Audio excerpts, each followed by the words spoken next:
এক মুঠো ছোলার ডাল দিয়ে দারুণ স্বাদের একটা পেঁপের রেসিপি আপনাদের সাথে শেয়ার করে। এক মুঠো ছোলার ডালই সাধারণ পেঁপের স্বাদ অসাধারণ হয়ে ওঠে।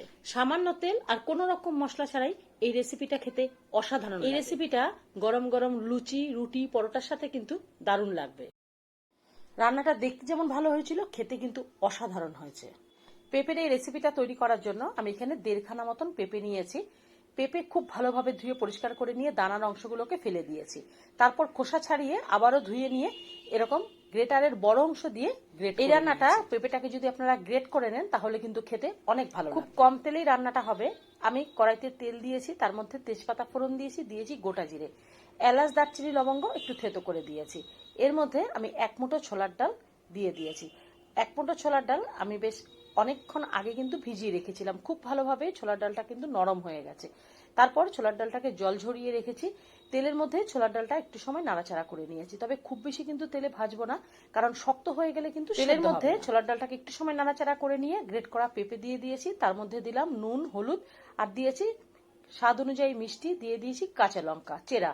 এবার খুব ভালোভাবে সবকিছু একসাথে পেঁপের সাথে মিশিয়ে দিয়ে গ্যাস মিডিয়াম আঁচ করে ঢাকা দিয়ে এই রান্নাতে ছোলার ডাল কিন্তু বেশ নরম হয়ে যাবে, কিন্তু গোটা অবস্থায় থাকবে, একেবারে কিন্তু গলে যাবে না।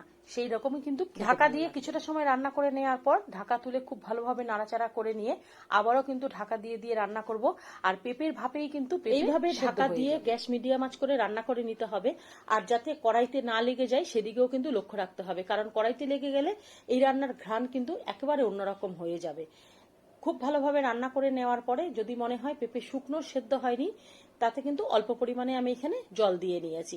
আবারও জল খুব অল্প পরিমাণেই দিয়েছি। খুব ভালোভাবে পেঁপের সাথে মিলিয়ে দিয়ে আবারও কিন্তু কিছুটা সময় এইভাবে রান্না করার পর পেঁপের মধ্যে যে জল দিয়েছিলাম সেই জল শুকিয়ে গেছে, পেঁপেও বেশ নরম হয়ে গেছে, আর ছোলার ডালগুলোও কিন্তু সেদ্ধ হয়ে গেছে। নুন ঝালের পরিমাণটা দেখে নিয়ে খুব ভালোভাবে এবার পেঁপেটাকে রান্না করব। এবার আর ঢাকা দেওয়ার কোনো প্রয়োজন নেই। এবার খুব সুন্দর করে নাড়াচাড়া করে নিয়ে রান্না করতে হবে। বেশ একটা মাখো মাখো ভাব মতন চলে আসবে। নুন ঝাল মিষ্টি নিজেদের স্বাদ মতন করে আপনারা ব্যবহার করে নেবেন, আর নামানোর সময় একটু ঘি দিয়ে দেবেন।